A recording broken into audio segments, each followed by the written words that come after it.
The mission was falling apart. 26 Navy SEALs were stuck and trapped in Kinnar Valley in eastern Afghanistan.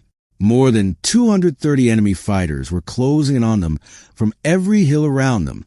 Their radios were blocked and not working. There was no help coming from the sky. There was no way out. But in all the noise and chaos, one quiet voice broke through the silence. I have visual. That voice belonged to Lieutenant Aria Sullivan. She was a soft-spoken scout sniper that everyone thought was too quiet to survive in battle. Nobody knew she had climbed up a cliff that seemed impossible to climb. Nobody knew she had the perfect view of everything. But the next 47 minutes would turn her into a legend. The wind screamed through the narrow rocky path like a hurt animal. It carried the bitter smell of gunpowder and burning metal. 26 Navy SEALs were pressed flat into a rocky hole that was barely 60 meters wide. Their battle plan was broken by heavy gunfire coming from 3 different directions. Commander Jake Harrison pushed himself against the sharp rocks. His vest was torn from an RPG that had almost hit him. Blood ran down the side of his head from a cut caused by flying metal pieces. All around him, his team fought with the skill of men who knew they were living on borrowed time. Enemies coming from the East Ridge, Lieutenant Marcus Chun. He shouted over the loud noise. His rifle barrel was already glowing red from shooting so much. 230 of them moving in pairs. West side is worse. Petty Officer First Class Devin Richards added. His voice was tight with worry. They know exactly where we are. Every time we move, they adjust their aim. Harrison looked at his tactical screen. The GPS map showed exactly what he did not want to see. Red dots that meant enemies were forming a circle around their spot. 230 enemy fighters, maybe even more. They had walked right into a death trap, so perfectly made that it could have come straight from a military textbook. The ambush had been perfect. What started as a simple mission to find a target in the village of Hadera had turned into a nightmare. Their information said an important enemy leader was moving through the valley. It was supposed to be a simple job. Go in quietly, watch, and call for help if needed. Instead, the enemy had been waiting for them. They let the SEAL team go deep into the valley before attacking. Bombs from mortars pushed them into this rocky trap.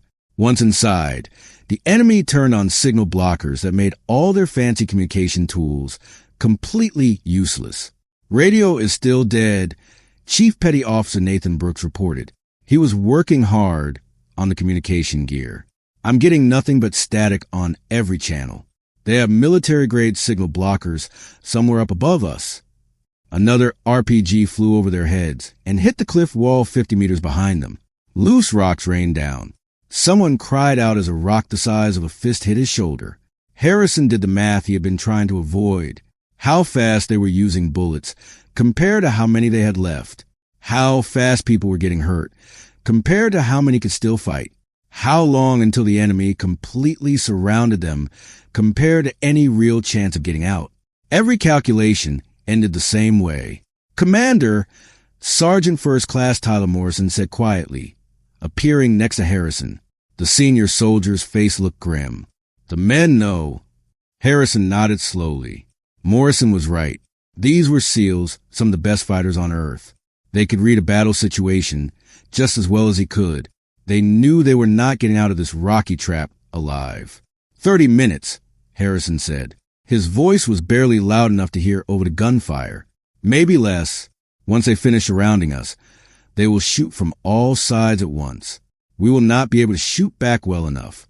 Petty Officer Second Class Ryan Foster was slumped against a rock wall nearby. He was pressing down on a leg wound that was bleeding through his pants. His face had gone pale. His lips were pressed tight against the pain. Medical specialist Angela Torres worked on him with steady hands, even in all the chaos. But her eyes met Harrison's for just a moment. That look said everything. Foster needed a helicopter to take him to a hospital. He needed it an hour ago. The wound would not kill him right away, but without proper help, he would soon go into shock. And he was not the only one. 3 other SEALs had injuries that ranged from serious to very bad. Fighting men with many wounds, low on bullets, stuck in a death trap. Harrison looked at the faces of his team. Men he had trained with, men he had led through many successful missions. Men who deserved better than dying in this terrible place because their commander had led them into a perfect trap. "Sir," Chin called out, "they are moving up the south path. Looks like a group trying to get around us. Maybe 20 fighters." Harrison raised his rifle and began finding targets. Around him, the SEALs moved in new fighting spots with the smooth skill that came from many hours of training. They would make the enemy pay for every meter of ground. They would fight until their last bullet was gone. But they all knew how this would end. The wind changed direction, blowing smoke down into the rocky trap. It stung their eyes and scratched their throats. In the distance, barely heard over the gunfire, Harrison heard the deep thump of more mortar bombs being launched. This was it. This was how it would end. 800 meters away and 400 meters above the killing zone, Lieutenant Aria Sullivan moved through the darkness like smoke moving through trees. She had grown up in Sitka, Alaska, where winter lasted 8 months, and being quiet was a way to stay alive. Her grandfather, William Sullivan, had been a wilderness guide who taught her that the forest only showed its secrets to those who were patient enough to listen. "Do not let them hear your footsteps, little one," he told her on many hunts through the snowy forests. The best hunter is the one the prey never knows exists. Those lessons had carried her through 10 years in the military, through ranger school, through special sniper training, through mission after mission. But they had never quite been enough to earn her respect from the men she served with. Too small, too quiet, too easy to forget. At 5 feet 6 inches and 128 pounds, Aria did not look like what most people thought a military sniper should look like. She did not have the loud confidence or the swagger that seemed to come so easily to many other soldiers. In meeting rooms, officers looked right past her. In training exercises, she was often the last one picked for teams. The nickname had started during her first mission. "Ghost Girl," said with a mean smile by Lieutenant Sam Patterson, who thought he was funny. "You are so quiet, Sullivan. I forget you are even here." The name stuck. What was meant to be mean became her identity. The woman no one remembered. The sniper no one trusted with important shots. She had been given jobs in scouting and watching.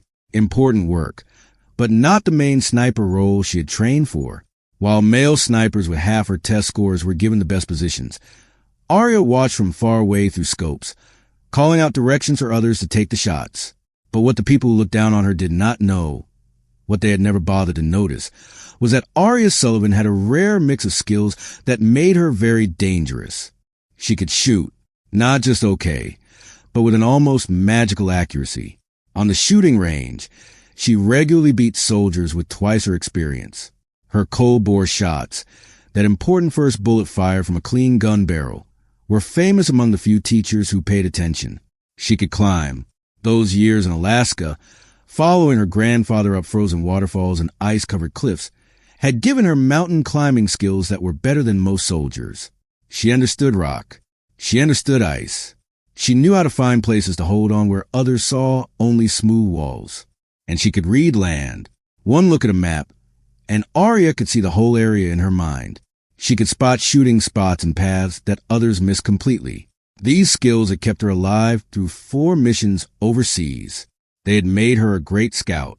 But they had never been enough to stop the casual way people dismissed her. Until tonight. Tonight, those skills would be the difference between 26 flag-covered coffins and 26 fighters going home alive. The mission briefing had seemed simple 3 days ago at Forward Operating Base Chapman. "We have good information on Khaled Marwan," Major Bradley Thompson had explained, pointing at pictures from space of Hadera village. "He is moving through Khyber province, probably heading for the Pakistan border. This is our chance." Marwan was an important target. He was in charge of moving weapons and fighters across the border between Afghanistan and Pakistan. Taking him out would mess up enemy plans for months. The plan was to send in a SEAL team, set up watching spots over the roads he might use, confirm he was there, then either catch him or kill him depending on what made sense. Normal work fighting against the enemy. The kind of mission these teams had done hundreds of times. Aria had been put with the scout group. She was placed 300 meters behind the main team with orders to watch from above and report enemy movement. Getting in went smoothly. 2 big Chinook helicopters dropped them 12 kilometers from the target area in the dark of night. They moved through rough ground for 6 hours, reaching their first spots just before the sun came up. Hadera village looked quiet. Too quiet, Arya had thought, watching the buildings through her scope. She saw normal village life. Women carrying water. Children playing in dusty streets. Men gathered outside the mosque. But something felt wrong. "Command, Recon 2, she had called on the radio. "Village activity feels fake. I think we should watch more before moving forward."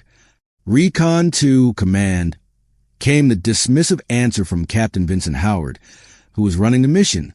"Your thoughts are noted. Stay where you are. Command out." Translation: "Stay in your place, Sullivan." The SEAL team moved into the valley with careful skill through the rocky ground. Arya watched them go, her worry grow with every passing minute. Then she saw it, a flash of sunlight bouncing off something on a hill that should have been empty. Then another flash from a different spot, and another. "Command, Recon 2. I see several possible enemy spots on the high ground. I think we should stop right now and look again." "Recon 2, command. We have no confirmed enemies. Do not fill the radio with guesses. Command out." Arya held back her frustration. Through her scope, she watched the SEAL team keep going deeper into the valley. They were following a natural path between two rocky hills. The land was pushing them toward a narrow, rocky trap. And then the world exploded. The first mortar bombs hit with deadly accuracy, landing on both sides of the SEAL group. Machine gun fire burst out from 3 spots at once. Perfectly timed. Perfectly aimed. The SEALs quickly got into fighting positions and shot back, but they were caught in a perfectly made death trap. More bombs fell, pushing them back, forcing them deeper into the rocky trap. Arya saw how smart the enemy plan was, even as fear grabbed her chest. The enemy was not trying to kill them right away. They were hurting them, forcing them into a tighter and tighter space where their greater numbers would eventually crush even the best soldiers. "All units, command, we are being attacked. Heavy fire from many spots." Harrison's voice came through the radio, tight but controlled, requesting immediate. The message cut off in the middle. Arya's radio filled with static, then went completely dead. Signal blockers. The enemy had turned on military-grade electronic blocking equipment that cut off all communication. She was alone. The SEAL team was trapped and dying, and no one could hear her calls for help. Arya's hands shook as she lowered her rifle. Through the scope, she could see the orange flashes of gunfire from the rocky trap as the SEALs fought desperately. She could see enemy fighters moving into spots on the hills around them, making the trap tighter. She pulled out her map and spread it on the rocks in front of her. Her finger traced a line showing how high the ground was, following the shapes of the land. The rocky trap was a death zone. Steep walls on 3 sides. Only one way out, and the enemy controlled every path. But there, her finger stopped on a thin line of cliffs marked as Cliff Formation 17B. Impossibly steep, marked as cannot be crossed on the military ground study. Except Arya had climbed worse in Alaska. Her eyes traced the path upward. If she could get to the top of 17B, she would be able to see into the whole death zone. She would be above the enemy spots with clear views of where they were shooting from. It was a suicide climb. The slope was steeper than 60 degrees in many places. The rock face would be loose gravel and sandstone, dangerous even in daylight with proper gear. In the dark, with only what she was carrying, her chances of making it up were maybe 1 in 5. But the chances of those 26 SEALs living without help were 0. Arya carefully removed everything from her pack except what she really needed: water, bullets. She counted 14 extra rounds for her M110 rifle. Minimal climbing gear. Everything else got left behind. She checked her rifle one last time, then began the climb that should have killed her. Her grandfather's voice echoed in her memory. If you're going to take the shot, make it count. Make it mean something. The rock face rose before her like a wall of shadow, nearly straight up in places, crumbling and dangerous everywhere. Arya tested the first handhold, felt it move under her weight, and found another. The wind had gotten stronger as darkness got deeper. It blew down from the mountain peaks hard enough to almost pull her off the cliff. Every gust brought sand and tiny rocks that stung her skin and made her eyes water behind her glasses. She climbed carefully, using the ways she had learned in Alaska's mountains. Keep weight on the legs. Always have 3 body parts touching the rock. Test every hold before trusting it. Feel the rock as much as see it. 30 meters up, her hand grabbed what looked like solid stone. It crumbled instantly, sending a shower of loose rock rattling down the cliff. Aria's body swung out, hanging by one hand. Her feet scraped for a place to stand. For 3 scary seconds, she thought she was falling. Her right foot found a tiny ledge. She pressed down, testing it, then shifted her weight. It held. Her fingers found a crack in the rock and jammed inside. Breathing hard, she steadied herself and kept climbing. The battle was getting worse with every minute she spent climbing. Through gaps in the cliff, she could see the flashes of gunfire from the rocky trap below, orange sparks in the darkness. The amount of shooting told her the SEALs were still fighting. But for how much longer? 60 meters up, the cliff became almost smooth with almost no places to grab. Aria moved sideways to the left along a narrow ledge that was barely wider than her boot. Her fingers ran along the rock, looking for any bump that could hold her weight. The ledge ended at a crack, going straight up the cliff like a lightning bolt. It was barely wide enough to fit her fingers inside, but it was the only way up. Aria pushed her hands into crack, put her feet against the rock on both sides, and started climbing upward using her whole body. Her shoulders screamed with pain. The crack was rough and sharp, tearing at her gloves and threatening to rip the skin underneath. But she climbed, meter by painful meter, until the crack finally got wider and easier to climb. 90 meters up, she found a small natural cave. It was barely deep enough to give her shelter, but it was enough to catch her breath. She pressed herself into darkness, lungs heaving, arms shaking with tiredness. Below, the gunfire continued. Time was running out. The last part of the climb almost killed her. The rock changed from sandstone to loose gravel. Every handhold could be deadly. Aria moved very carefully, testing each hole many times before putting her weight on it. But being careful could only do so much when the rock itself was not stable. She was 120 meters up, maybe 15 meters from the top, when a whole section of cliff under her feet broke away. The feeling of falling was strangely peaceful for the first tiny moment. A second of floating, of letting go from the painful work of climbing. Then her survival instinct kicked in with electric force. Her right hand shot out, fingers clawing for anything solid. They caught on a small bump of rock, maybe the size of a door handle. It was barely enough to stop her fall. Her shoulder joint screamed as her full body weight suddenly pulled on that one spot. Her legs swung free below her, kicking wildly for something to stand on. The rock under her hand began to crack. She could hear it, a sound like glass breaking very slowly. In seconds, it would break completely. Aria swung her left hand up, searching desperately. Her fingers found another hold. She pulled, taking some weight off her failing right hand grip. Her right foot found a tiny ledge. She pushed up. The rock under her right hand shattered completely. But by then she had already moved her weight. She was climbing upward, finding new holds, driven by pure fear and the certain knowledge that stopping meant falling 120 meters onto sharp rocks. 10 minutes later, 10 minutes that felt like hours, Aria pulled herself over the top of Cliff Formation 17B and fell onto solid ground. She let herself shake with relief for 30 seconds. Then she crawled to the edge and looked down at the valley below. The whole battlefield was spread out beneath her like a living map. The rocky trap where the SEALs were stuck. The enemy positions on the surrounding hills. The machine gun spots. The mortar teams. Every target was clearly visible. Aria pulled her rifle forward and began setting up her shooting spot between 2 large rocks that would hide her shape. Her hands went through the familiar steps even though they were shaking.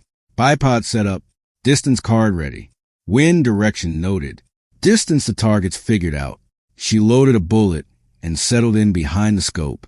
Through the magnified view, she could see individual enemy fighters moving between positions. They were confident in their advantage. They had no idea death was watching from above. Aria's finger touched the trigger lightly, feeling the familiar pressure. She took a slow breath, let half of it out, and began picking her targets in order of importance. The next 47 minutes would decide whether she would be remembered as a hero or forgotten as just another name on a list of the dead. She whispered to herself, almost too quiet to hear over the wind. Make it count. Target 1 appeared in her scope with perfect clarity. An enemy sniper position on the eastern ridge, shooting carefully into the trapped SEAL position. He was good, disciplined, taking careful shots, making each bullet count. He had probably already wounded or killed several SEALs. Arya did the math. Range, 847 meters. Wind blowing from the northwest at about 15 kilometers per hour, but swirling unpredictably in the valley below. Temperature getting colder as night went on, which would change how the bullet flew. Target about 40 meters above her position, which meant she had to aim differently. Her grandfather's voice came to her. The first shot is the most important. It tells everyone where you are and what you can do. She controlled her breathing, waiting for the pause between heartbeats. The crosshairs settled on the enemy sniper's chest. She pulled the trigger. The M110 rifle kicked against her shoulder. The silencer made it quieter but could not hide the sound completely. Through the scope, she saw the enemy sniper jerk backward and fall behind the rocks. One down. Before anyone could react, Arya swung her rifle left, finding target 2, a man in fighting gear, waving commands to a group of fighters. Squad leader, maybe platoon commander.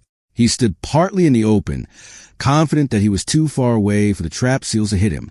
Range, 921 meters. Wind had shifted a little. She adjusted her aim and pressed the trigger. The commander dropped like a puppet, with its strings cut.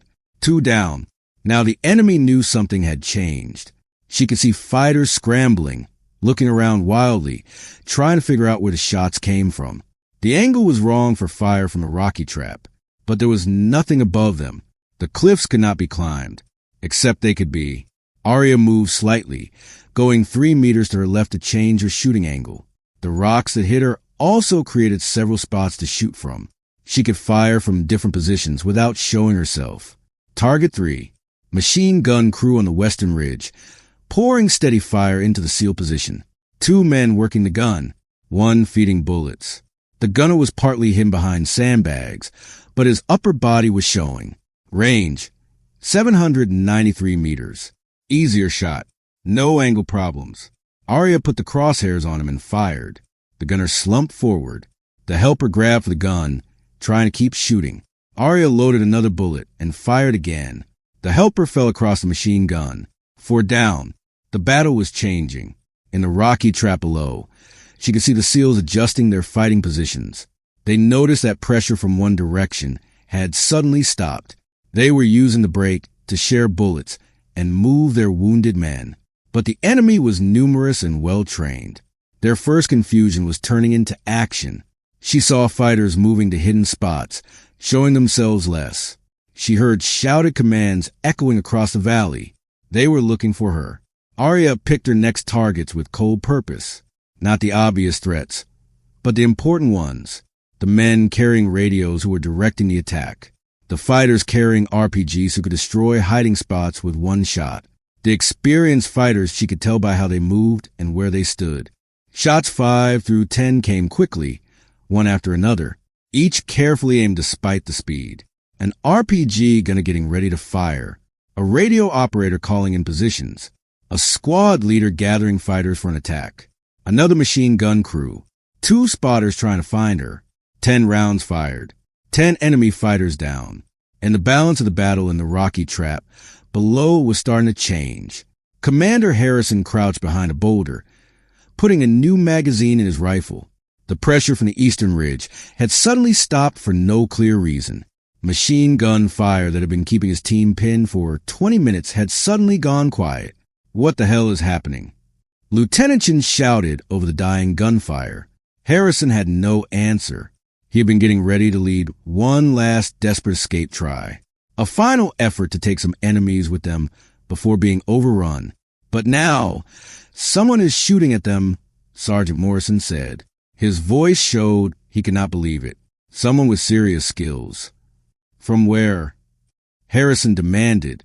We are the only friendly forces in this valley. Morrison pointed up toward the cliffs. Has to be from up there. The angle is all wrong for ground-level fire. Harrison looked up at Cliff Formation 17B.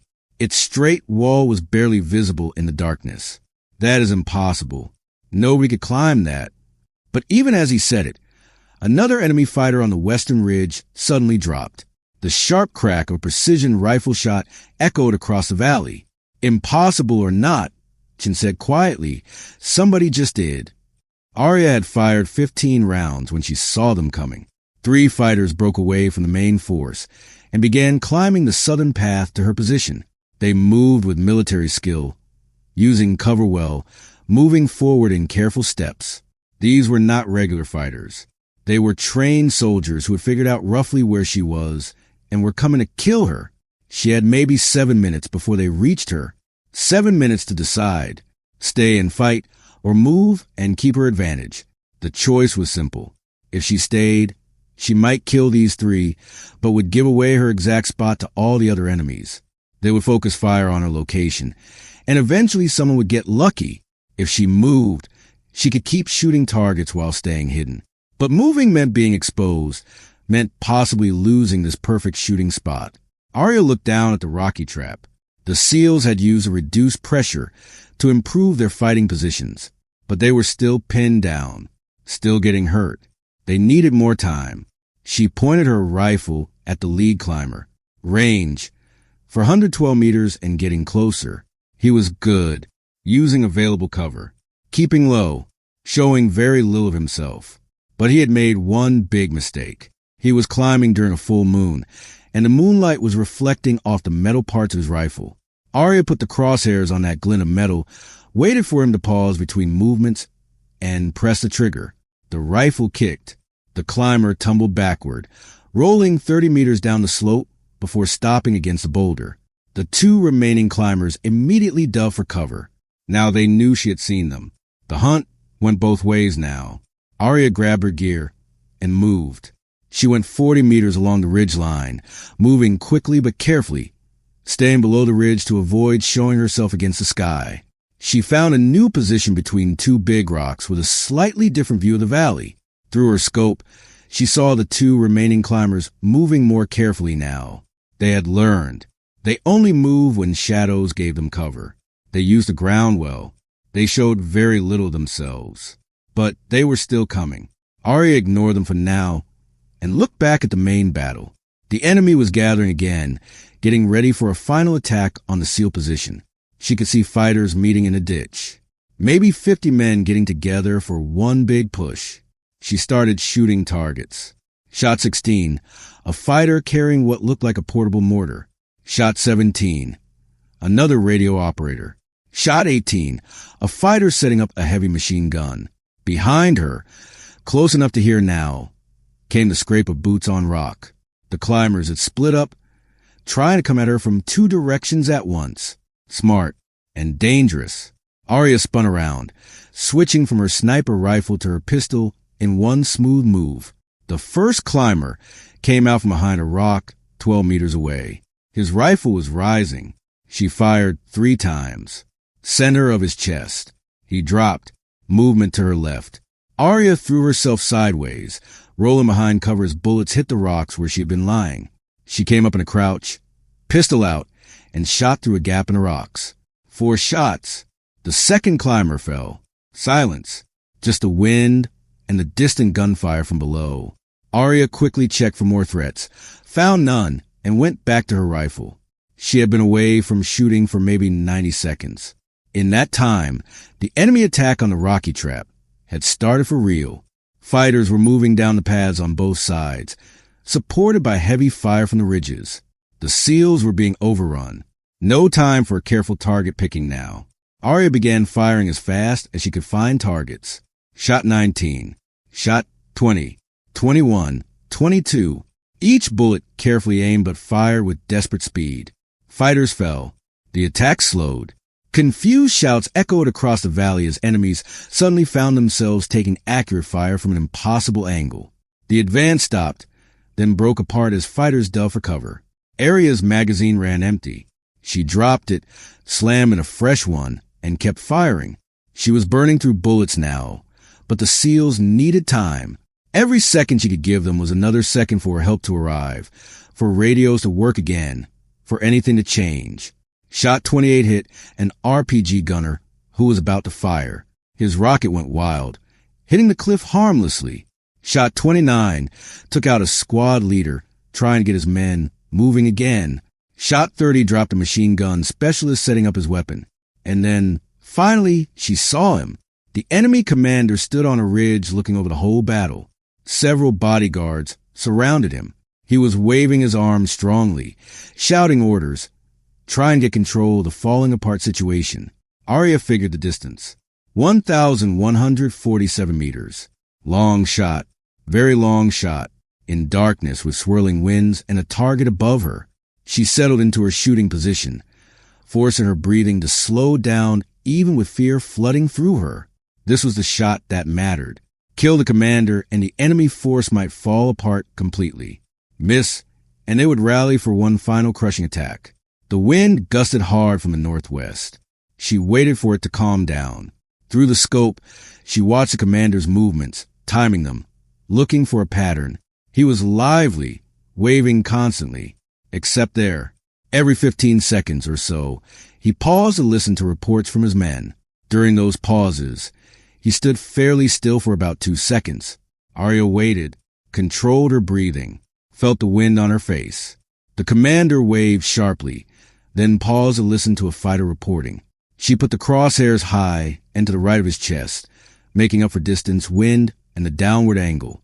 Her finger took up the trigger slack. The pause in the commander's movement lasted 1 second. 2 seconds. She fired. The bullet's flight time at that range was about 1.3 seconds. An eternity in battle. Time enough for the wind to shift. Time enough for the target to move. Time enough for 1,000 things to make the difference between a hit and a miss. Through the scope, Arya saw the commander suddenly jerk backward. He collapsed. His bodyguard scrambled to help him. The shouted commands that had been echoing across the valley suddenly stopped. In the quiet that followed, the sound of helicopters became heard in the distance. The UH-60 Blackhawk helicopters came in low and fast. Their door gunners were already shooting at targets as they got closer, but they were still 3 minutes away. 3 minutes that might as well be 3 hours given the situation. In the Rocky Trap, Commander Harrison heard the helicopter blades and felt the first bit of hope in over an hour. But hope did not change what was happening right now. The enemy was confused but still had lots of fighters. They still surrounded the SEAL position. They could still stop the rescue if they got organized again. Get ready to move and fight, Harrison ordered. When those helicopters get here, we need to reach them. Fighting retreat to the pickup point. Wounded go first. Everyone else gives cover. The mystery sniper was still shooting. Harrison could hear the distant cracks of precise shots. He could see enemy fighters falling or hiding.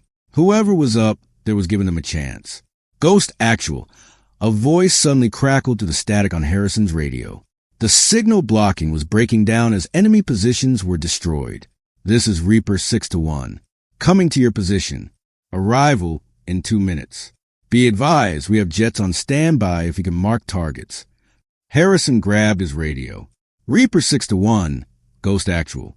We are in a horseshoe-shaped rocky trap, taking fire from 3 sides. Friendly forces only at the bottom. Anything above us is enemy. Copy that, Ghost. Starting our run now. The Blackhawks thundered over the ridgeline, and suddenly the battlefield changed completely. Machine guns mounted on the helicopters opened fire. Glowing tracer bullets arced into enemy positions. The helicopters did not land. They could not land in the tight space. But just being there changed everything. Arya watched the helicopters arrive and felt something release in her chest. They had made it. The SEALs were going to survive. But the rescue was not finished yet. She could see enemy fighters moving to new positions, getting ready to shoot at the helicopters. An RPG team was setting up on the northern ridge with a clear shot at the aircraft. She swung her rifle toward them. Range, 673 meters. The RPG gunner was lining up his shot. No time for careful aiming. Arya put the crosshairs on target and fired. The RPG gunner dropped. His weapon clattered down the rocks. The loader grabbed for it. Arya fired again. The loader fell. Another RPG team appeared on the eastern ridge. She shot at them, and another on the west. She was firing without stopping now. Her rifle barrel was hot enough to burn skin if touched. She was using up her last bullets. But it was working. The helicopters stayed in position. Their gunners kept shooting at enemy fighters, while ropes were thrown down to the trap seals. Arya watched through her scope as the wounded went up first, pulled into the aircraft by the crew. Then the others, moving with practiced skill, even though they were exhausted.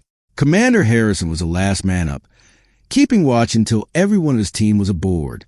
The helicopters turned sharply, climbing high. Their door gunners still fired as they rose above where ground fire could reach them. They were clear. They had survived. Arya lowered her rifle and closed her eyes. She breathed deeply for the first time in almost an hour. Her hands were shaking from tiredness and the crash after all the fear. Her shoulders hurt from the climb and from firing more than 40 precise shots so quickly. The palms of her gloves were torn from the cliff climb. She could feel blood sticky against her skin, but it did not matter. 26 men were alive who should have died in that rocky trap. She had made it count. Now came the hard part, getting down. The climb down took 3 hours. She moved slowly in the darkness down the dangerous cliff face.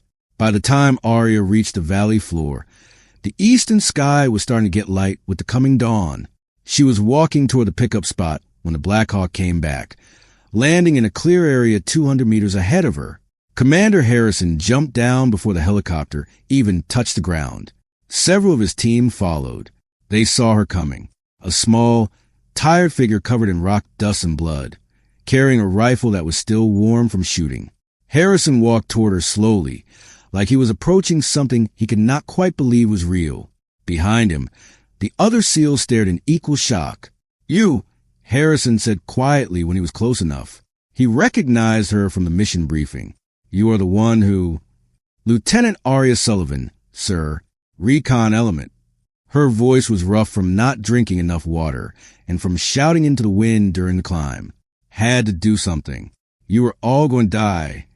You climbed 17B in the dark." This came from Lieutenant Chun, who had studied the maps of the area. "That is not possible." "Grew up climbing in Alaska, sir." Arya swayed a little. Tiredness was finally taking over. "Had to do something. You were all going to die." Morrison stepped forward. His face showed a mix of amazement and something like shame. He was one of the soldiers who had used the nickname Ghost Girl to make fun of her. "How many?" Harrison asked quietly. "Sir, how many enemy did you kill?" Arya thought back, counting in her head. 43 confirmed, sir. Maybe more that I could not check. Stunned silence. 43 enemy fighters killed by one sniper. In darkness. From an impossible position. In less than an hour. "We are reporting everything," Harrison said. "Every single detail goes in my report about what happened. What you did tonight." He stopped. He seemed to have trouble finding the right words. "There are no words good enough for what you did tonight, Lieutenant." Arya nodded slowly. She was too tired to really understand how big what she had done was. "Permission to sit down, sir. That climb was rough." Despite everything, the tiredness, the horror of battle, the way of what they had all just lived through, several of the SEALs actually laughed. The tension broke. Suddenly they were all around her, helping her to the helicopter, making sure she got water and a place to rest.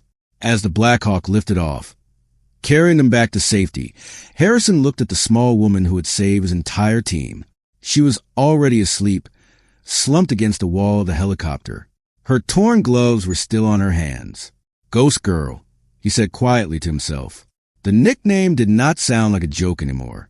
It sounded like exactly what she was. A phantom warrior who appeared when needed most and disappeared into legend. The meeting to review what happened took place in a secure room at Bagram Airfield 3 days later.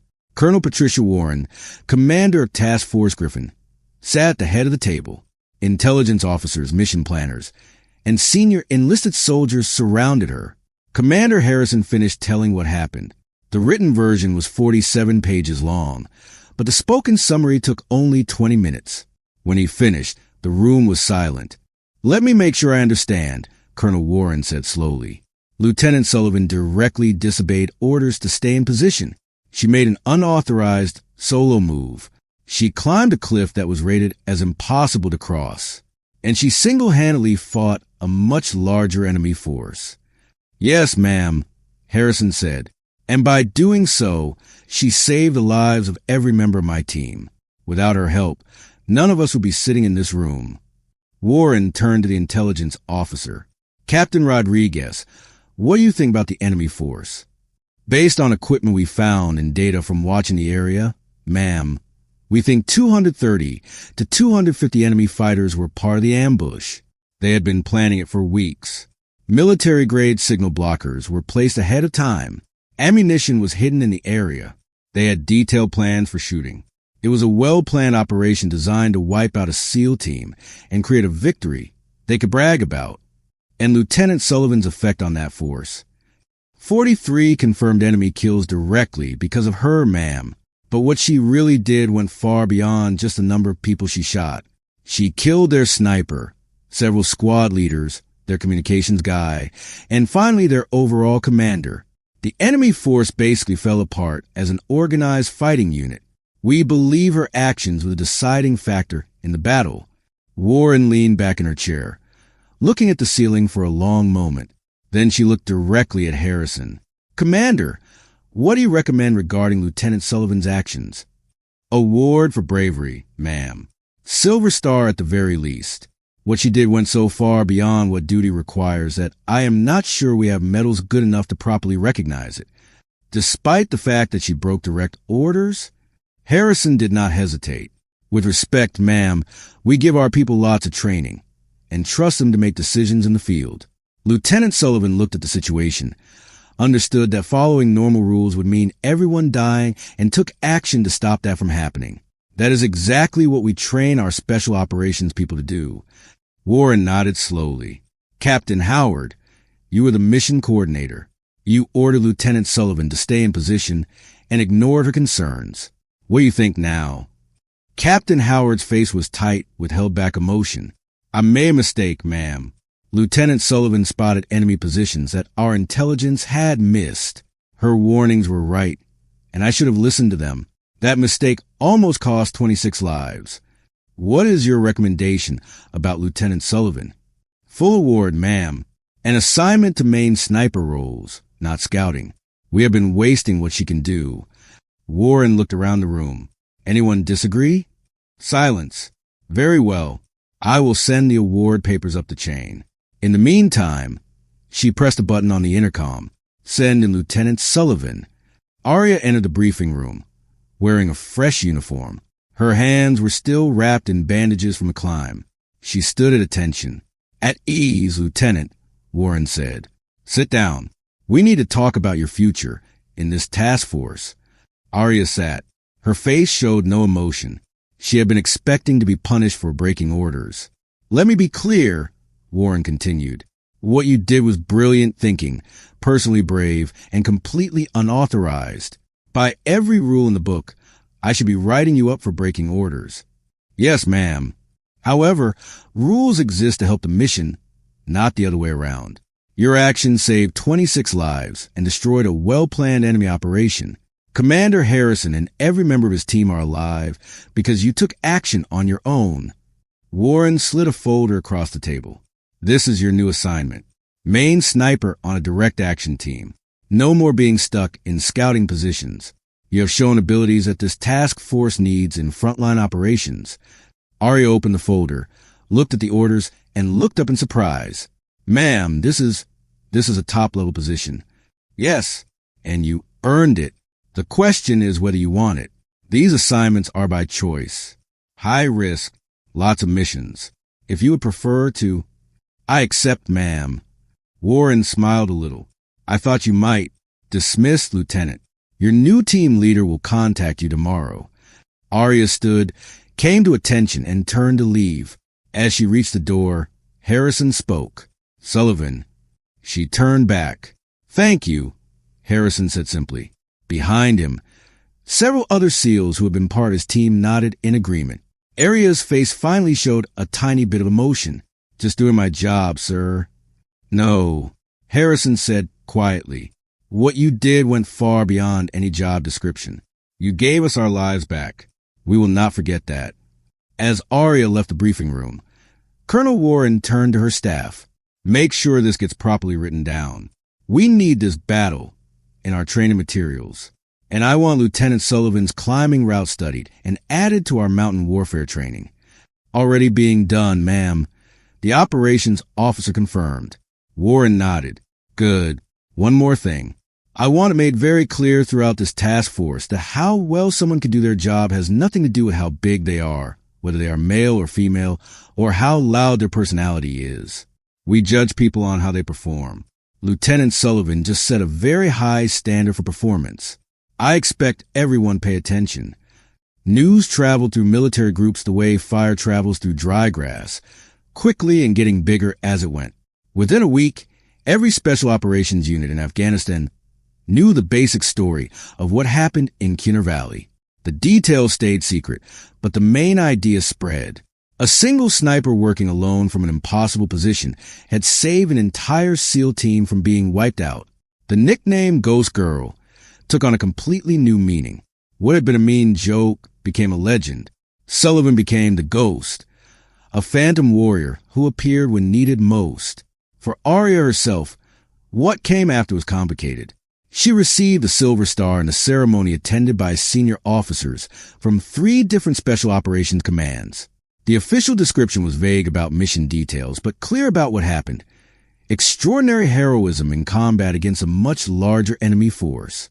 Her grandfather could not attend. Civilians were obviously not allowed on military bases, but she talked to him by satellite phone the night after the ceremony. You climbed a cliff in combat, William Sullivan said. His voice sounded amused despite how serious the situation was. You know what this means, do you not? What, Grandpa? Means I trained you right. Means you remembered what matters. Not the recognition. Not the fame.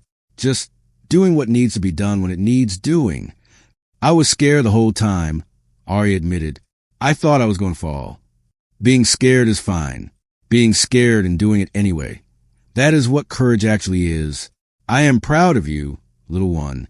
After the call, Arya sat alone on the roof of her building, looking out across the Afghan land.